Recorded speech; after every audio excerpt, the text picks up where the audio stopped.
Okay, so this will be a feedback slash critique for Futurebeats. I am super late to this. Yeah, man, sorry. I got nothing. Work just went crazy, and then Ramadan started. Ramadan. And I just never got around to it. So I'm trying to get to it now, and I'm trying to get through all the critique stuff. So if this is really late and you feel like your gameplay has changed since then and you have a more updated gameplay, uh, one, sorry about the late notice, and I appreciate the I just didn't have any time and I could really comfortably do these. But two, yeah, definitely if you have a more updated gameplay and you feel like, hey, this is more indicative of where I'm at now, and this is where I feel like I could use some pointers or tips, let me know. Really appreciate the shout out and then all that. But yeah, I'll still review this one, or if you and then let me know your thoughts if you feel like yes this holds up, or no actually I don't agree with what you said and here's why, etc., etc. I'm always open to feedback, and I'm always open to try and like, hey, adjust my style or adjust my feedback to try and help people more, right? All of that aside, you're familiar with me enough, right? But still, it's been a while since I've done these. Right, so you may know me as Shazam on the Discords, right? I am just a nerd who likes Tekken a lot. I am by no means a professional, nor even high level player, I guess, because I'm not ranked at all. I think I stayed at Overlord, and I'm like, all right, you know what? I'm good. Ranked, I just can't. Um, but that is all to say that don't take my words as gospel. Just take it with a grain of salt, right? I played a lot of Paul. I've watched a lot of Paul, and I played a lot of Tekken and fought a lot of Pauls and just Tekken in general, right? My perspective is someone who's saying, hey, based on my experience, from what I've seen, from what I've played, from what I've discussed with other people, here are areas that I think you could improve on, right? It is by no means a definite measure for success, and it is by no means, a certainty that this is all going to work out. But it's just kind of like, here's some food for thought, right? Experiment and see what works with your options, like what works for you, right? So with that, though, let's get into it. I'm just gonna do this one match. I watched the whole thing, but I think this one match captures a lot of what I would have said in the other two. And I know Sampi, he also gave you a lot of feedback as well. So I'll try to avoid covering any sort of I'll try to avoid covering anything he already did, right? With that, let's get into it. So first, I'll try to analyze the match and point out some areas to illustrate some of my points, and then I'll do like a roundup at the end. Oh, okay.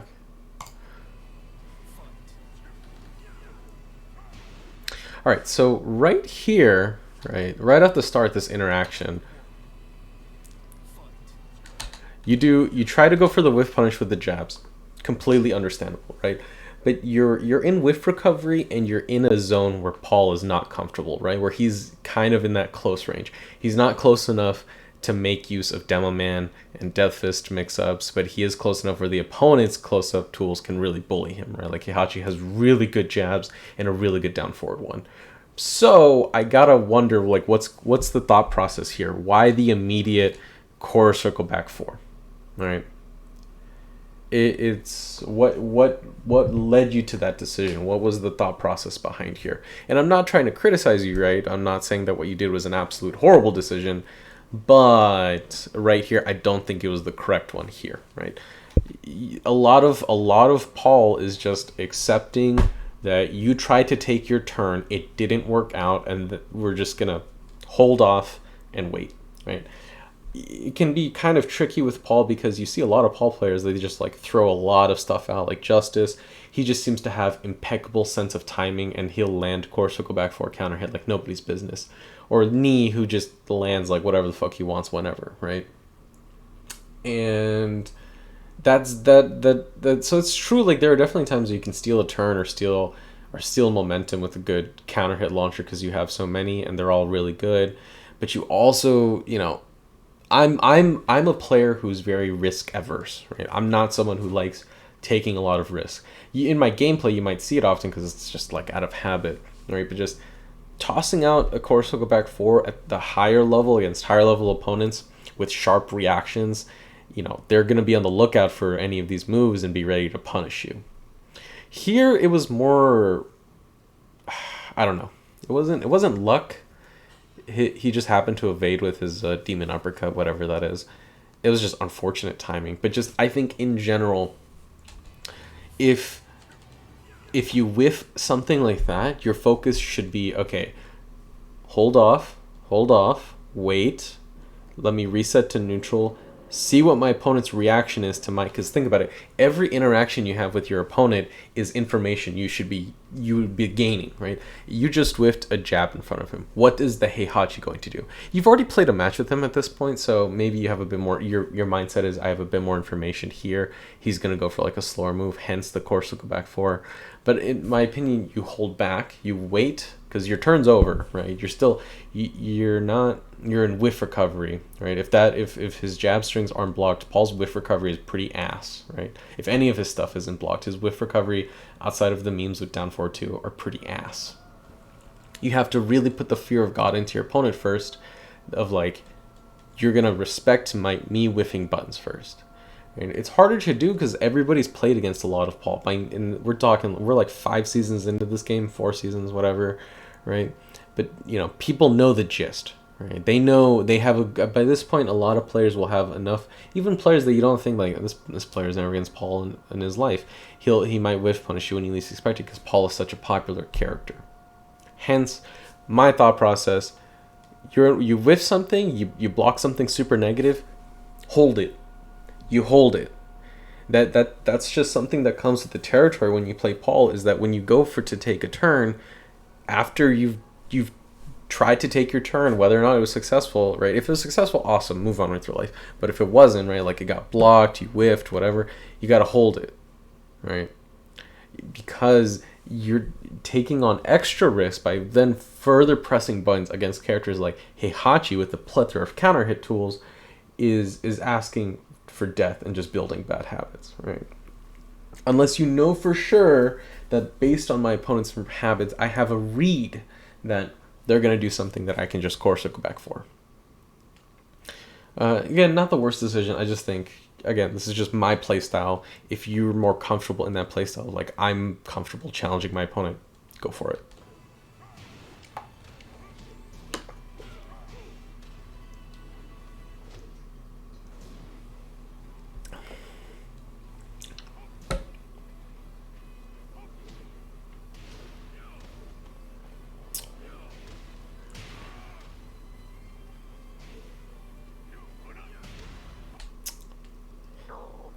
Yeah, so what happened there?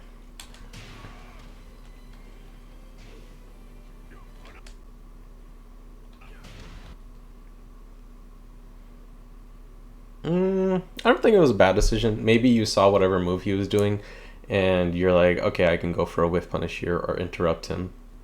That's just something that'll come with matchup knowledge. As you get more familiar with the character's tools, you'll be able to better discern when is really a good time to, challenge them, and when is a good time where you're like, I know there's a follow-up here, I gotta wait. I'm not saying, there's not really anything I'm trying to say here. I'm just saying, keep that stuff in mind for against future opponents or any character, right? If you're not familiar with the character, right, if you haven't really lapped out what they do, if you don't have a lot of experience in the matchup, I'm always, again, just really wait for that visual, like, okay, this is a clear situation. I can whiff punish here.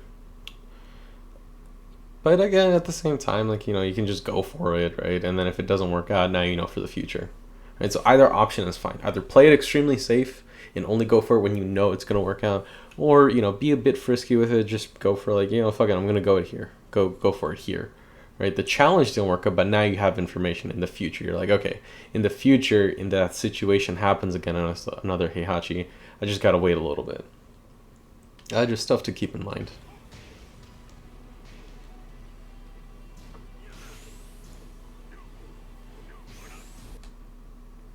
Maybe you fought against him before, so why not go for a sway mix up from this down forward one here? Why just give up your turn, right?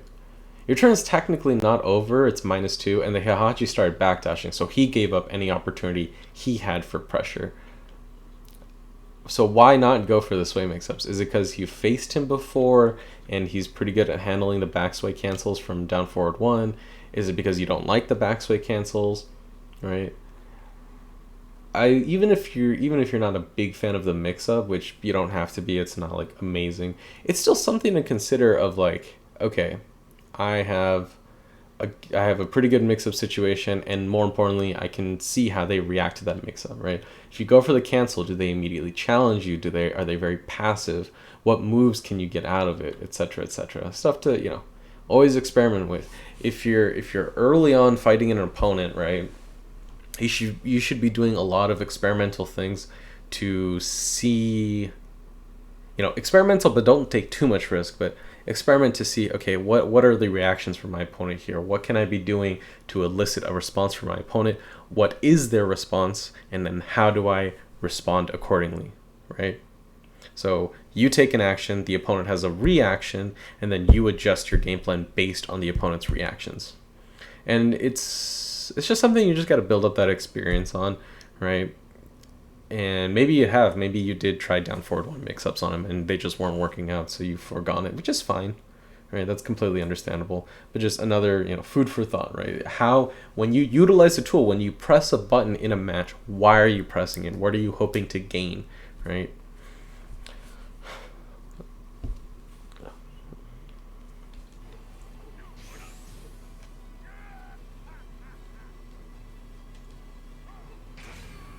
Yeah, that's fine. I would have done the same thing.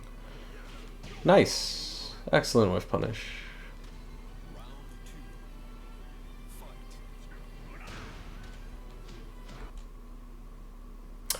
Same as last time, right? Like the eagerness on the whiff punish was good. The decision to whiff punish there was, I'm not sure what was the reasoning behind it, right? Because I don't know. It's just, again, this is my bias speaking because I've played against a lot of Heihachi. They always got follow-ups on their strings. It's never just one move. There's always like a follow-up or something. So I'm a bit more patient to it, but maybe you saw something else in there. No, again, nothing to like harp on. Just kind of like, hey, food for thought. Just consider gaining more information first before diving in for a punish.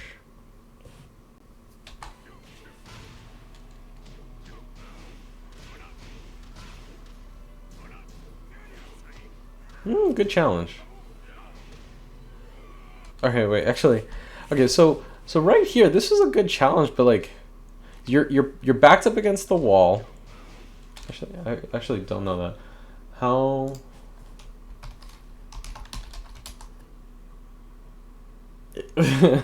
Like you're backed up against the wall. You went forward 2-3. Forward 2 has 12 frame startup, right?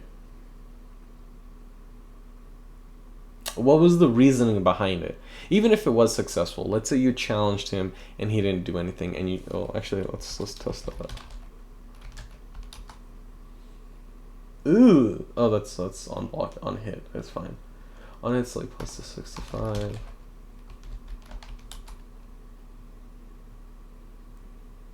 But I don't think it's a natural combo, right? That's the issue. I don't know what's going on there. Yeah, it's really just kind of like, all right, what was your reasoning behind it? Why are you challenging with forward 2-3? Was it an input error? Was it something else?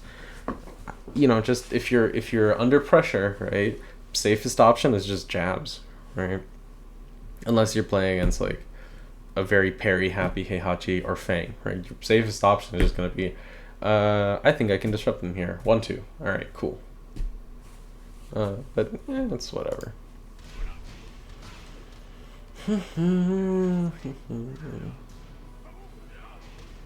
Good disruption. Unfortunate. Oh.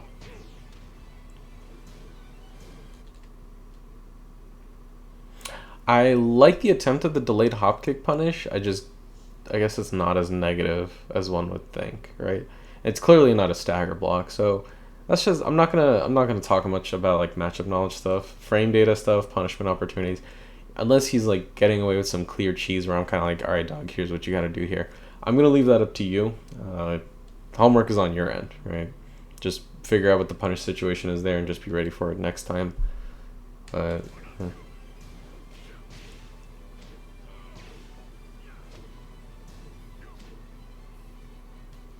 okay, so I feel like you had a good thing going here, right?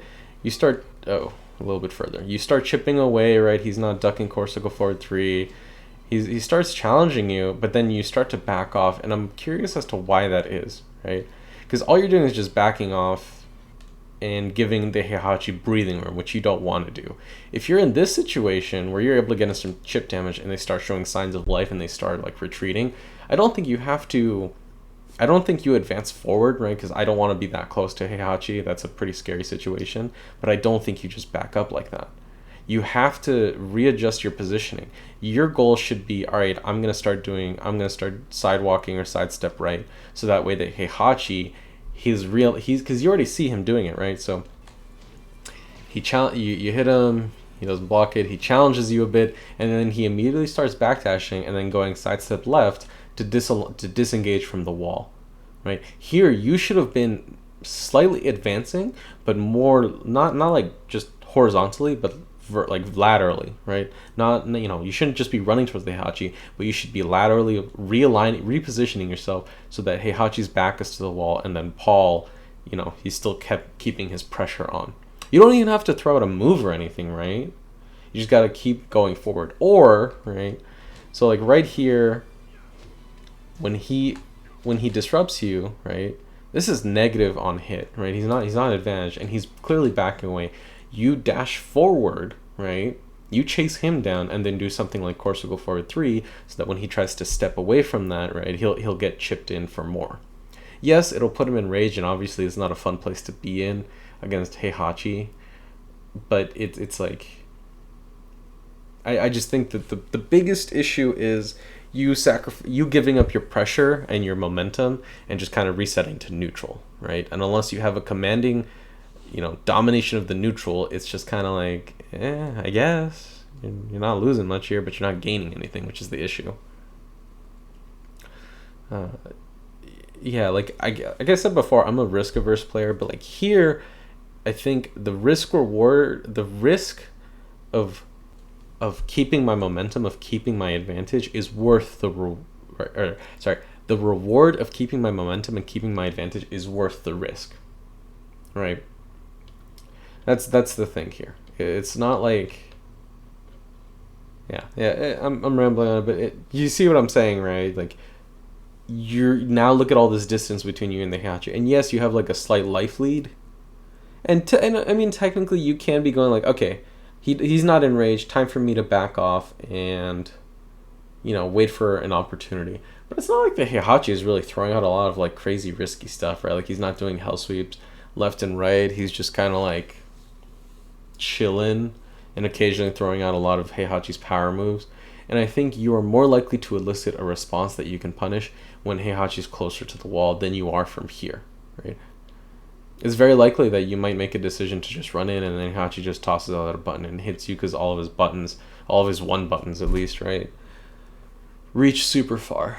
It's really weird, but anyway, let's keep going.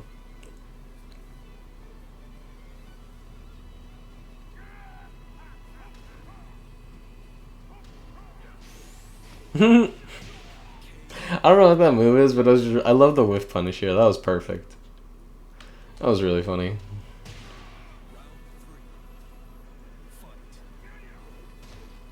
Good punish.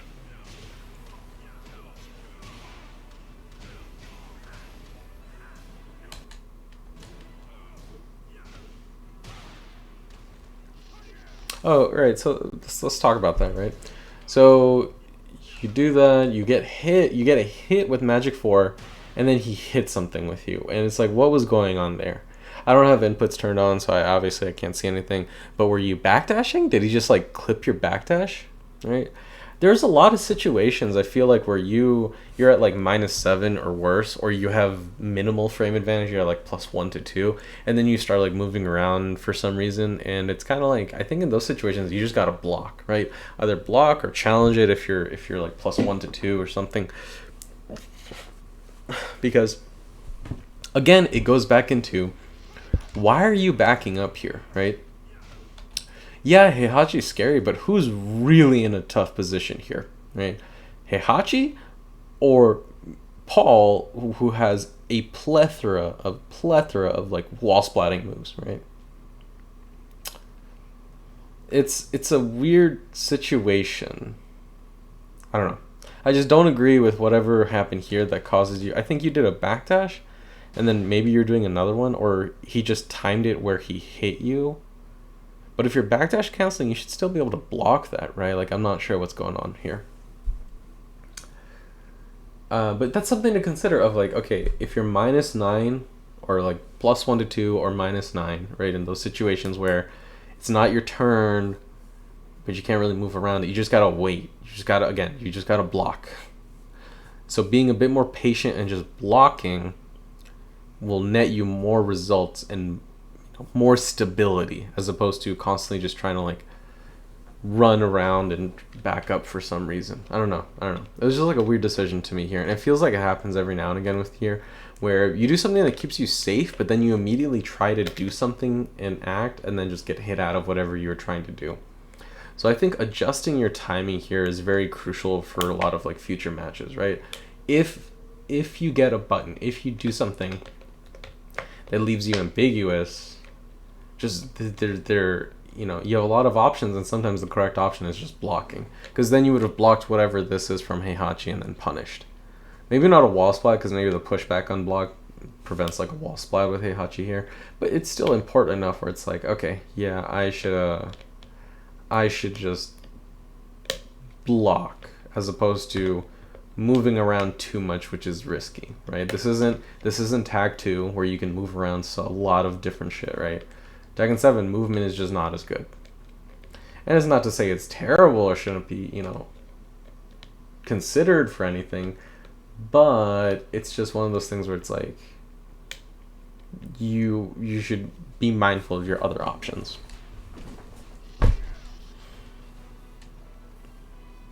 Yeah, like right here, you're just backing up, and maybe you're just waiting for him to overextend, but that's clearly not going to happen. And then because you've backed up too far, your spacing with core circle 4-3 is off.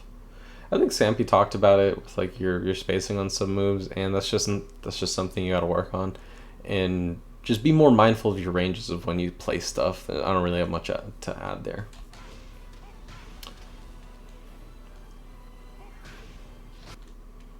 Okay, I assume it's because you saw forward movement and you went for the down forward 2. Not a bad idea. But if this Heihachi starts showing that he likes to do forward 2, I think you just block it no matter what. I think that move is just way too like good online to worth challenging, right? Offline, maybe you can step it, maybe you can do this or that, but that move is like online is a menace, right? A frame of lag, and all of a sudden what would have been like a successful sidestep or a successful interruption results in you getting launched. So gotta be careful with those. It's just kind of one of those things where it's like, again, here is where you want to be, play it safe. But yeah.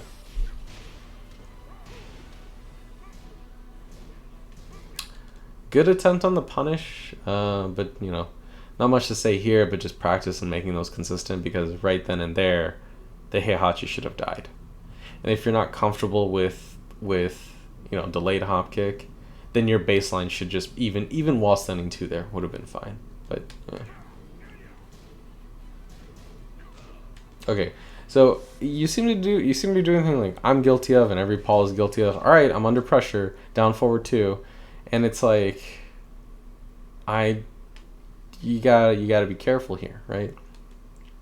Let's look at this situation. You're low on life. The Heihachi, one should have died there, but you're low on life. The Heihachi is pretty sizable, not like a sizable life lead, but decent enough. And what are they gonna do? They're most likely gonna end the round with a lower try to or something, right? So when you're under pressure, yeah, I think like low parry would have been the focus here, or again just something like jabs, right? Don't always do down forward 2. It's hard. Especially post buff with Heihachi's jabs being buffed. I don't know if down 4-2 is as reliable against Heihachi, right? Like, yeah, down 4-2 is the meme. It's like, oh, this is the move that keeps Paul relevant. And to a degree it is, right? Especially in matchups like Brian, where Brian's jab is just ass. But Heihachi, you have to... I don't think his down 4-2 his evasion is as effective against it, especially post-buff, where the range is increased. I assume the hitbox is still solid. I am not entirely sure on that. But it's just kind of like those things of like, block, use faster disruption tools to disrupt your opponent, and then you can like do something else, right? Wait for your opportunity to focus on moving around, right? Don't just try to go for a challenge and try to challenge with like some launcher or counter hit launcher. Instead, focus on what is the most consistent route to success, right? What if you run an experiment of like 1,000 experiments, right? What's the situation that would lead Paul to the most consistent route to success? And in my opinion here is just blocking a little bit and then start disengaging, start moving yourself away from the wall so you don't just get pressured by Heihachi forward 4 and flash punch combo, because holy shit, that stuff is a nightmare at the wall. And for sure, I don't even think it works against a lot of the Mishima flash punch stuff, but I don't know for sure, right? But yeah, you don't want to start dealing with Heihachi forward 4 at the wall. You will die. Oh yeah. So you start doing it here, which is good. I think you should have started earlier, but it's whatever.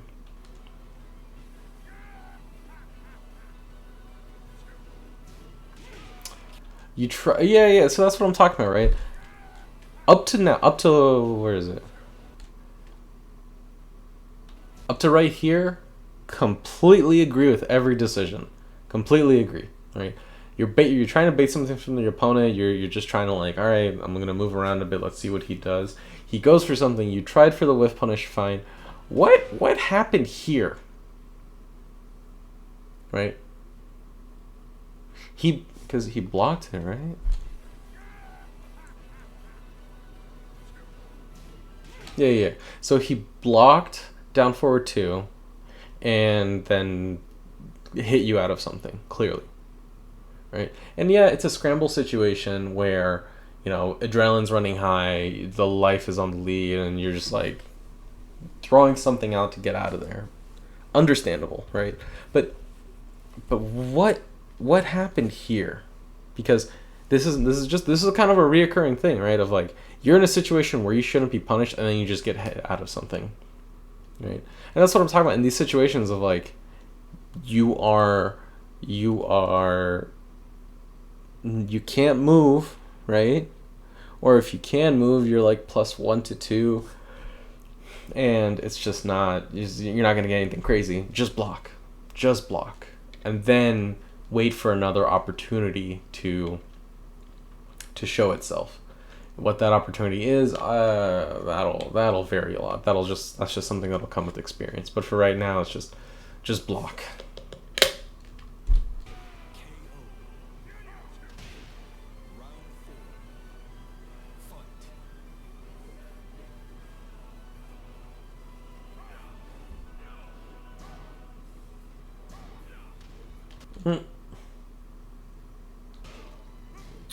Yeah, I don't know what the punish is for that move. I don't remember. Oh, yeah, this is what I want to talk about too, right? Like, alright. I need some water.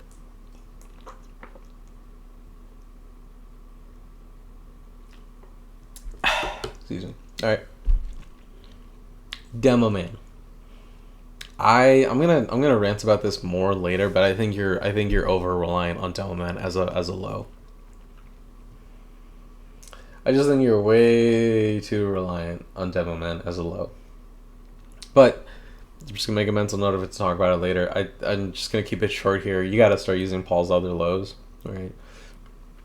At this level of players you're fighting against, it's just not as effective. It's just not. And even if it works out every now and again, the risk reward is just not in your favor, right? You're getting like 50 damage with no Oki, and it seems like and yeah, it's like unseeable, it's homing, right? And it's like, whoa, that's pretty good, right? But it's not, right? Your goal should be conditioning your opponent with your other tools to keep them at like this ideal range you're currently at right now, right? They should start being scared of down forward 2 and course will go back 4.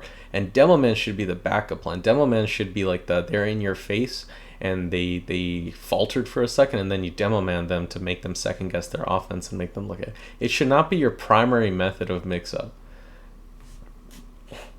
Not without a wall. And even at the wall, I'm gonna be real, it's just kind of like Demo Man ain't it. At least not in this particular matchup, and I'll talk about that why later if it comes up. I think it was this match. Maybe it was the previous one or the later one. I can't remember, but yeah, let's keep going.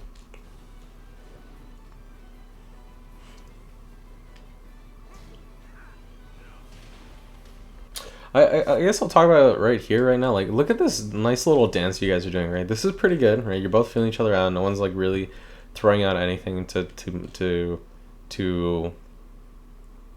what's the word I'm looking for? That'll get them killed or anything.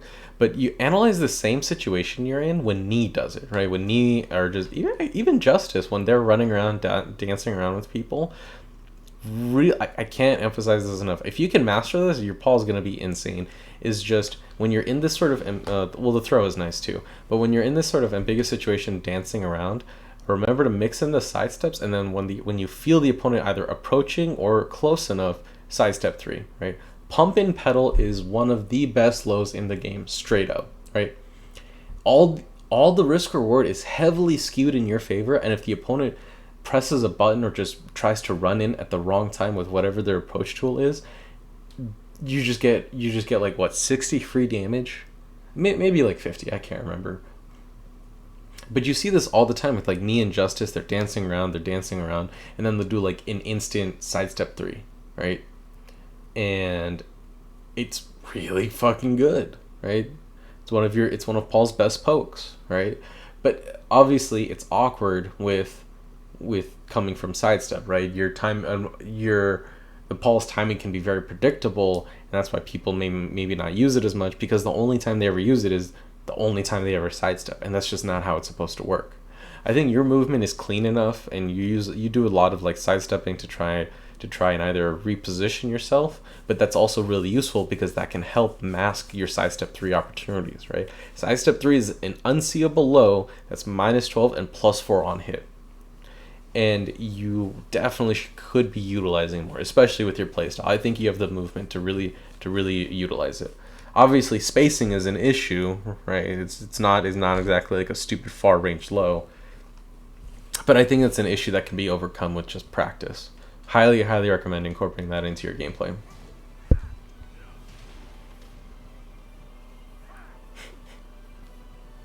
That's an online thing, right? So you throw them once and then they fucking lose their shit and then they immediately start trying to throw you. I'm of the opinion you have to call that out. You have to call that behavior out. The moment they start turning to monkeys because they got thrown once because they can't break throws or whatever. But you just threw him out of something. It's whatever. You just call him out. Just duck, and then after they go for the throw attempt, just launch them. Right? That's what should be happening. You have to call out this types of players, and it happens all the time online because people get thrown once and then they're like, how fucking dare you, and they'll use their entire grab game against you even if they don't have one. It's really funny, but yeah, you should be calling that out. Good break though.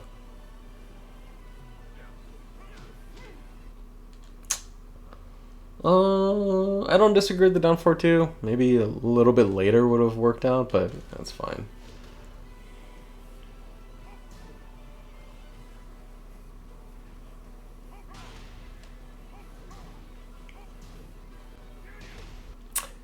Yeah.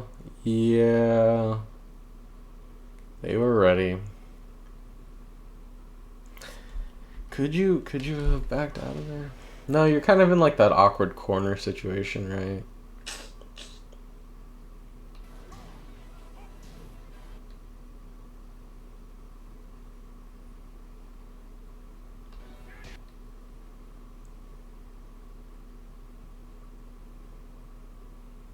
I don't know.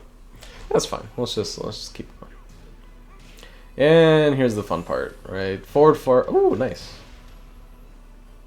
God, forward four is so scary. Okay? Yeah. This is what I was gonna talk about. So you do it later, like you do pressure the Heihachi at the wall, but like he's clearly staying on the ground. He's not doing get up kicks. He's not delaying them or anything. He's just staying on the ground, right? Right here, this is where you need to be doing side step 3, back. Well, side step 3 is kind of slow. Back 4, down back 2, right? You got to start doing your ground hitting moves and give them reasons to get up. So here, instead of a backdash, it should have been back 4, backdash, maybe back 4 again, maybe down back 2, something to like, all right, you incentivize them to get up, and then throw them in a mix up with Blue Death Fist, right?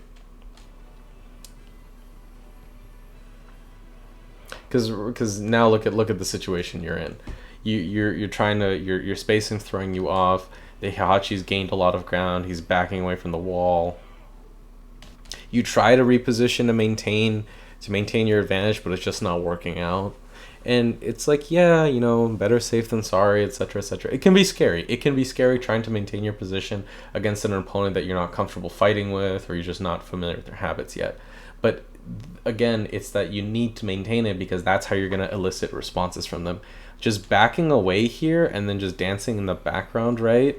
That's not going to elicit anything from the opponent. That's just giving them more breathing room. That you're giving them time. Think about it. You're giving them a lot of time to, because let's count it. Let's count it. So you're backing up.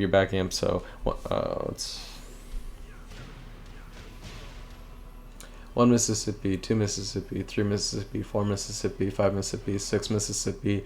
So 6 seconds ish, right? I guess I could have looked at the timer, but whatever. You get my point. So 6 seconds of breathing room, and in a match where adrenaline's running through you, everybody's like, "Damn, why is Paul caked up over here?"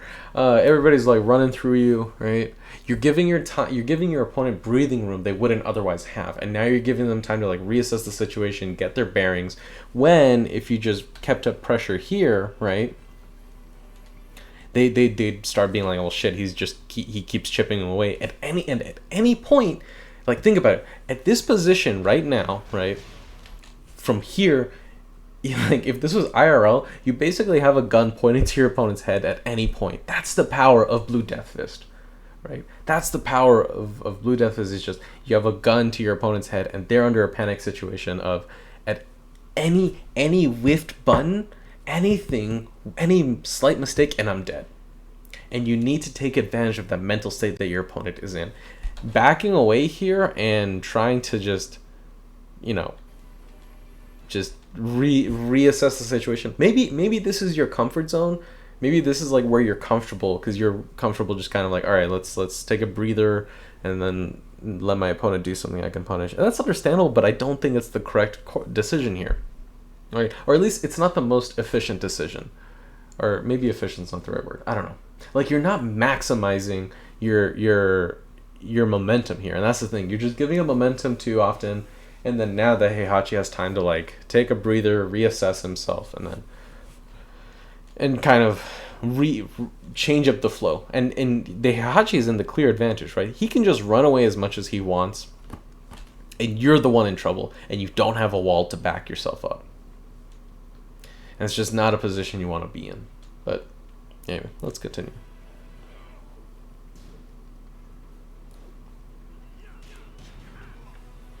Kind of a desperate ultimate tackle, but sure.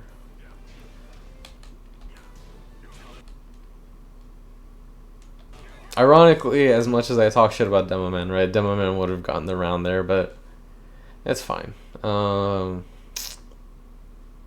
Actually, no, it wouldn't, because by the time Demoman finishes the string, I don't think the Heihachi would have died. Maybe he would have.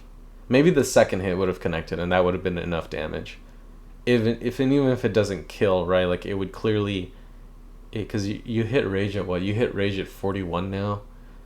And so Demoman's second hit, it's like 30 damage. Maybe that would have been enough to put the round in your favor, but we won't know, right?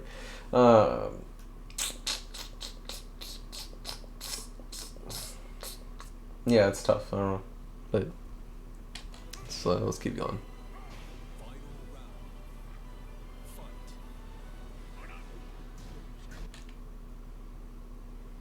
That was was really risky, right? The dash in.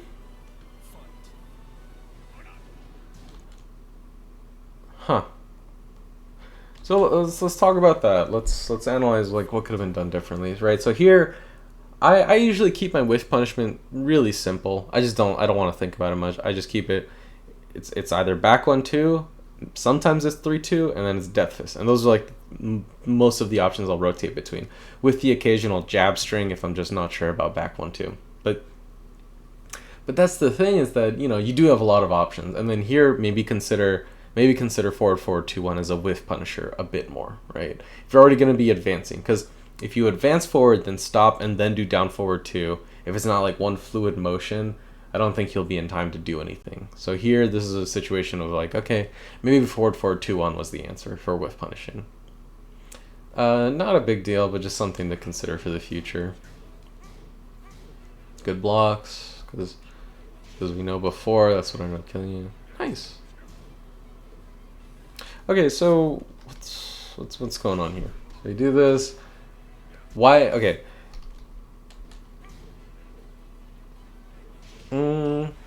Right here, you're +4, right? Sidestep 3, one of the best lows in the game, right? +4. This should have been down forward 1 into some mix-up. Maybe into course go back 4, continue your turn slightly, right? You can't be... I don't know why you decide to give up the advantage there. Maybe you're trying to bait something from the Heihachi, but it's like, he's not really that aggressive.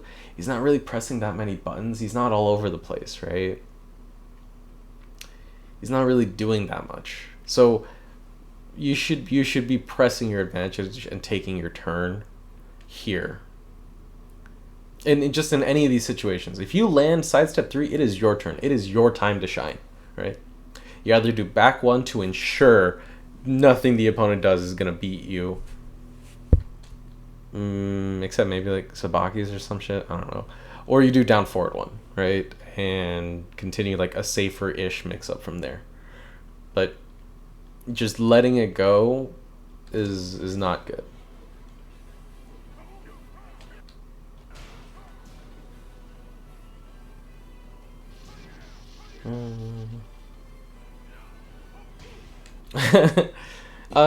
Stampede talks about the whips. I don't need to talk about that more. Nice, good punish.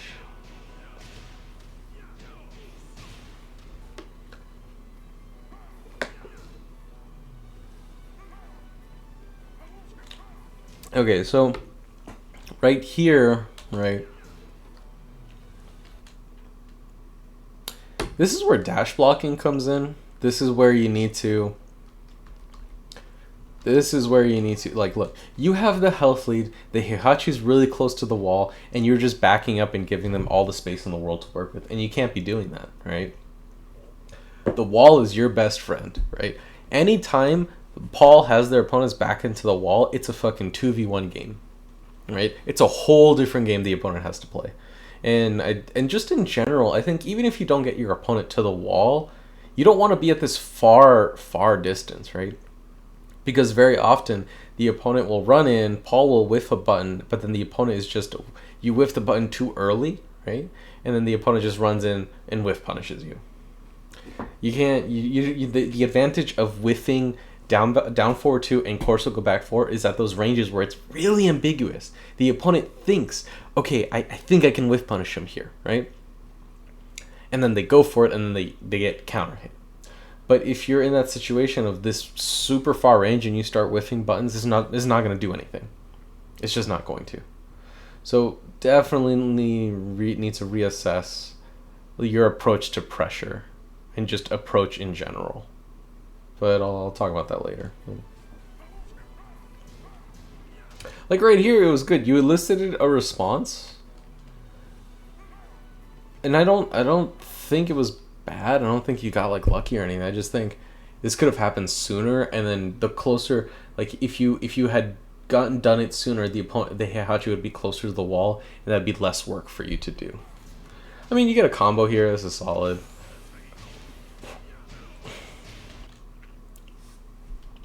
I'll talk about this in combos, but just Here, I think you should have gone for. Actually, I don't know how much down. I should practice that. How much does down man leave you at?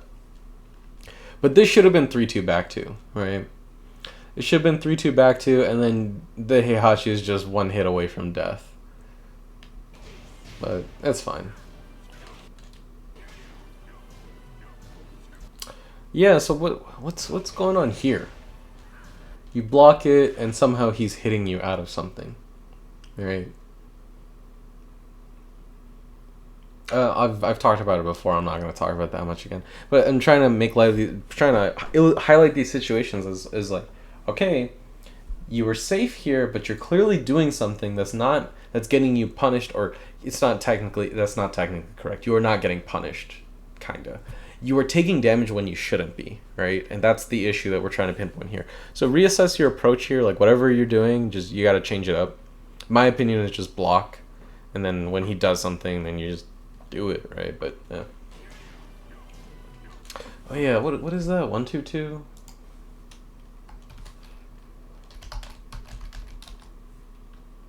Yeah, 1-2-2. Like if you had just blocked, right?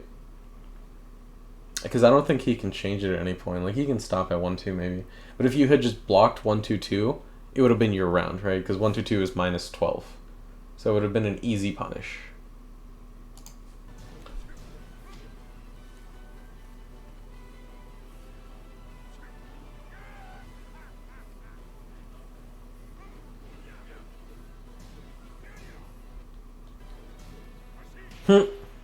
You should have died there. All right. This is. Oh well, it was 1 second left. It's fine. Okay, so yeah, like this round lasted 5 seconds longer than it should have because of this interaction here, right? Like, where was it?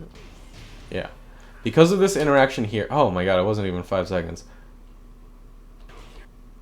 Whatever. I don't. Again, I'm not trying to crucify you here. I'm just confused as to what's going on. So I'm just I'm just verbalizing my thoughts.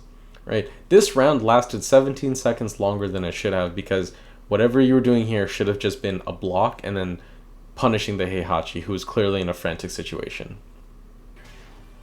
Right.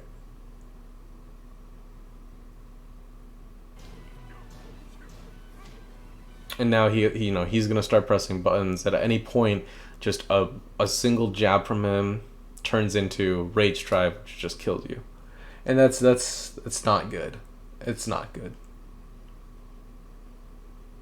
And and that's the thing with Tekken, right? These small decisions can drastically change how a round goes. You're like half health, which is a lot, but against Heihachi, you never know, right? At any point, an extra little poke here, and then all of a sudden a jab happens, and then you're eating, rage drive into combo and all this other stuff. It's very topsy turvy. But that's why we stress like consistency, and we stress that kind of like, okay, when you're playing Paul, there are definite times you just accept that the turn is over, and you move on with your life, right? Just accept that the turn is over, you move on with your life, and then you wait for the next opportunity to gain advantage. Anyway, he still got the round. I think it was played fine. I think you did solid. I just think there are some areas where it's like, all right, let's use some tweaking here. Let me double check that I'm not gonna repeat anything Sampi talked about. Anyway, all right. Neutral, punishment / matchup knowledge, combo / Oki, personal opinion stuff. Neutral. You're too passive. You're not advancing your game plan or taking advantage of your momentum when you get it, right? You should be pressuring your opponent more. And pressuring doesn't mean pressing buttons, right? Pressure can just be movement. Pressure can just be, holy fuck, my back is to the wall, Paul is in front of me. What the fuck am I going to do? What the fuck am I going to do? Right? Just simply existing can create pressure and strain your opponent's mental stack. And that's the thing with Paul, is that they constantly have to be on the lookout for so many things, and they constantly have to fight so many things in different ways. Paul just mentally drains people. They fucking hate fighting this character. Right? There's nothing scarier than just a safe Paul that just constantly chips down the opponent. So definitely take more advantage of that, right? Look for these opportunities where you're like, oh, I can keep my momentum here. I think the opponent's going to be scrambling. And you don't have to scramble yourself. I don't think Paul does well in a scramble situation against like characters with faster tools or strong generics like Mishima jabs or Heihachi down forward one, because that tool is really fucking scary. But if he's eliciting a panicked response from the opponent, he's more than likely going to create more opportunities for him, right? And you don't have to be this solid wall of pressure. If you want to throw out a move here and there, more power to you, right? All I'm saying is this: you need to capitalize on your momentum. How you do that is up to you, but you need to capitalize on your momentum. And how you do that is going to be, case by case basis. Context is always important with Tekken, right? There's going to be situations where capitalizing on your momentum is sacrificing a bit of room and then reassessing spacing for pressure. But a lot of, like in this situations, in my opinion, capitalizing on your momentum was just, I'm going to hit my opponent while he's on the ground and force him to do something.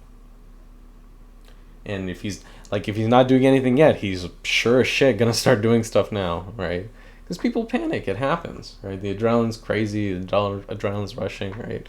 We talk about like Korean players and how they're just basically robots, but even they panic too, right? They definitely have their moments of like, I need something to work here. But whatever. Other aspects of neutral, I'll talk about this more in personal opinion stuff. You got to use more lows. You got to use more lows here, right? I think you're not doing enough. You're not getting enough chip damage with your lows. Throws are also something that can work out, but you need to start using lows to get in your chip damage and force a response out of your opponent. Just dancing around and whiffing buttons from super far away from like range 6 or whatever is not going to do anything for you, right? And then again, it's that thing of like, you want to constantly make the opponent be on the lookout for these things. This entire round, entire match, I think I've seen 2, maybe 3 core circle forward 3s. And Heihachi doesn't have a 14 frame launcher, right? This Heihachi is not doing electrics on command. He's not doing crouch cancel electrics. If he's not doing crouch cancel electrics, you got nothing to worry about, right? Oh no, Heihachi's going to do wall standing 4-4. Congratulations, right?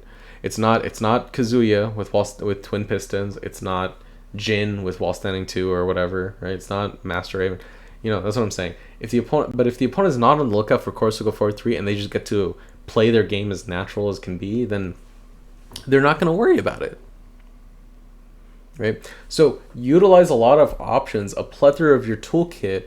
Even if you don't, you don't have to like make it your thing. You don't have to make it your what's the word I'm looking for? Like your iconic move, right? But it needs to be part of your gameplay in order to pressure your opponent's mental stack, which is the goal here, right? The opponent should constantly be thinking about every option Paul can do at all times. Because that way you're able to wear them down, not just in game with the health, but mentally too. Because they're just on the lookout for all these crazy things, and then you just demolish them because they're too busy looking out for one thing, and then they don't expect the other. Let's continue. Punishment / matchup knowledge. There weren't really many opportunities where I'm like, why are you not punishing this? I think it was more just kind of like, why are you pressing buttons at times when you shouldn't have, right? Like, why are you doing that to yourself? Matchup knowledge for Heihachi, I don't really have much to talk about. There's not really anything that I can say that's like, you should be doing this. It's like a player by player thing. He's not really doing a lot of like crazy. He's not throwing out forward 2 a lot, right? So I think you should be pressuring him a bit more with forward 1+2 and other stuff and lows, but it's a different story. Anything else with like punishment that we can talk about? No, that's whatever. Combo / Oki. Yeah, I think adjusting your combos. There's one time, I talked about it. You got a back 3 combo, and then you went for Demo Man at the wall as opposed to 3-2 back 2. when especially when Heihachi was at like really low life, right? So it's like you definitely could have done that differently, right? And so just adjusting your combo options, adjusting it for the wall. It's just something you got to practice. Oki I thought it was fine, but this is again where I'm talking about like you in the previous round. I think it was the previous round or the next one, but you use Demo Man a lot at the wall, and it's understandable because it's a scary tool at the wall. But you need to diversify your lows, right? You need to diversify your bonds, right? You're using too much Demo Man and you're putting on a lot of risk on yourself. I think one time you blocked the Demo Man and you should have died but the Heihachi was bad and he just used like a basic ass punish. And it's like you should have died there.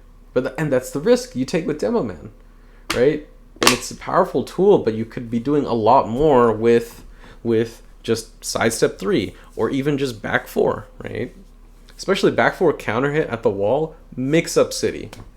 Right? Guaranteed mix up. Really powerful. The pushback doesn't exist. You can do whatever the fuck you want against the opponent.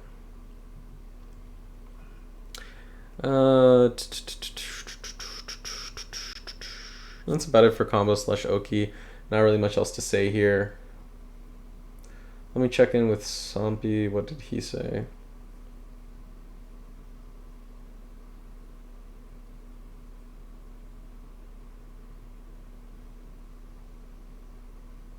Oh, that's funny. Yeah, he talked about it like you want to stay on your opponent at the wall. Oops. Yeah, like he already talked about it. All right, so personal opinion stuff. Options that I think are neat, but your mileage may vary, right?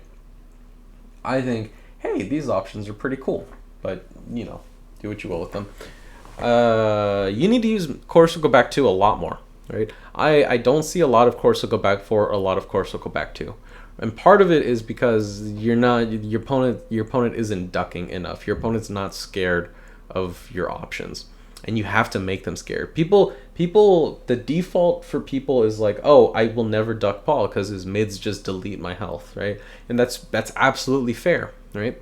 That's absolutely true. However, this is Tekken 7. This is no longer Tag 2 where Paul's lows were dog shit besides like sidestep 3. Right? For whatever reason, the Bamco has blessed us with some of the best lows in the game. Right? Corsical forward 3 is a top tier low. Sidestep 3, top tier low. Back 4, I think is underrated, right? Tracks really well, super plus on hit, even if it's only +3, which Paul can't maximize as much, still really solid, right? Counter hit, godlike, right? All of these options are reasons your opponent will need to be ducking. They're going to start thinking, holy shit, I need to start ducking, right? And try to stand block Corsical back 2 on reaction. It's not going to happen. It's just not going to happen, right? So that should be your game plan of like, I'm going to start using a bunch of these lows, right? Get in some chip damage, and now my opponent's going to start ducking, and then I go, all right, I think you're going to duck here because I'm advancing forward, and you're going to expect sidestep 3, or you're going to expect Corsical forward 3, and I'm just going to do Corsical back 2. Right? Even if they back roll, it's whatever. It's all about the cycle, the ebb and flow, right? As you start using a lot of lows, as you start using a lot of Corsica back 4, the opponent gets frustrated because they're either taking damage or unable to really take their turn, and then they're like, all right, I'm gonna do a call out, I'm gonna duck, and then all of a sudden they eat like one Corsica back 2, and yeah, it's not as much as Death Fist, but it's still a shitload of damage, and then they're just like, fuck, I just ducked into that, and now I have to watch out for that, right? But you see what I'm saying? You start using the lows, the opponent starts ducking, then you start using your mids, the opponent starts stand blocking, and then you switch back to the lows, right? It's that cycle, not that cycle, that ebb and flow, right? So definitely got to use a lot more lows and got to use a lot more Corsical back 2. It's your safe option, right? Up back 2 is nice, but it's weird at the wall, right? Sometimes you don't want it because it'll give you like a weird ass like side splat. You don't want that. But yeah, just and especially at the wall. At the wall, you should be doing Corsica back 4 a lot. If they're not tech rolling and standing up, and if they're not like standing up and ducking right away, which they're not going to be because they're afraid of deafness at the start. Course look back 4 is your go-to, right? It doesn't lock down as much as it used to, but it'll give you some pretty good opportunity of like, all right, I'm +1. I can maintain some advantage here, right? Versus up back 2 where now you just killed your turn and you have to just take the mix up. So more course look back 4 and lows. Can't stress that enough. More course look back 2 as you condition your opponent to start ducking with your lows and highs, and even throws if you want, right? I think that's a core part of your game plan that's missing, right? And if you look at high level Paul gameplay, right, it's a lot of sidestep 3, a lot of course look 4 3, and then the opponent, and it's I could talk about Paul's low salty. Honestly, I should probably make a video talking about them because not enough people will be like, oh, Corsical forward 3 isn't as good as insert low here, and I'm like, okay, why does that matter? It's still one of the best lows in the game. I don't know. But definitely try and incorporate some more lows. Definitely try and incorporate Corsical back 2. You use forward 1+2 a lot. That's pretty good. There's not much else to say there. I definitely think you gotta get rid of that habit of using Demo Man at the wall like that. Your Demo Man should be that should be like the once in a while that you just fuck up your opponent mentally. It should not be your primary mix-up at the wall. Yes, the mix-up is real at the wall, but as you face stronger and stronger opponents, like this guy was not punishing as hard as he should have or could have with Demo Man, right? Whenever he blocked Demo Man. But as you face stronger opponents that do punish you, you're risking 40-ish damage and then you're eating like 80, right? Because everybody gets a good punish on Demo Man. And that's the thing, it's like you can't be doing that. And when you could just be doing sidestep 3, you can just be doing back 4. You can just be doing Corsical back 4, right? Other stuff. Yes, there are extra hoops you have to jump through versus just doing Demo Man at the wall, but those hoops enable safety, right? Not gonna harp on it too much, but that's just the gist of it. Of like, reassess how you're doing your wall pressure, and utilize a lot more lows in the neutral, and that's just something you gotta get practice on. I think that pretty much covers it. So let me know if you have any comments, questions, concerns. If you're like, hey, could you talk about this more? Hey, I disagree with what you said here. Here's why, etc., etc., etc. Let me know if you need anything. I'm always in the Discord, and yeah, stay safe.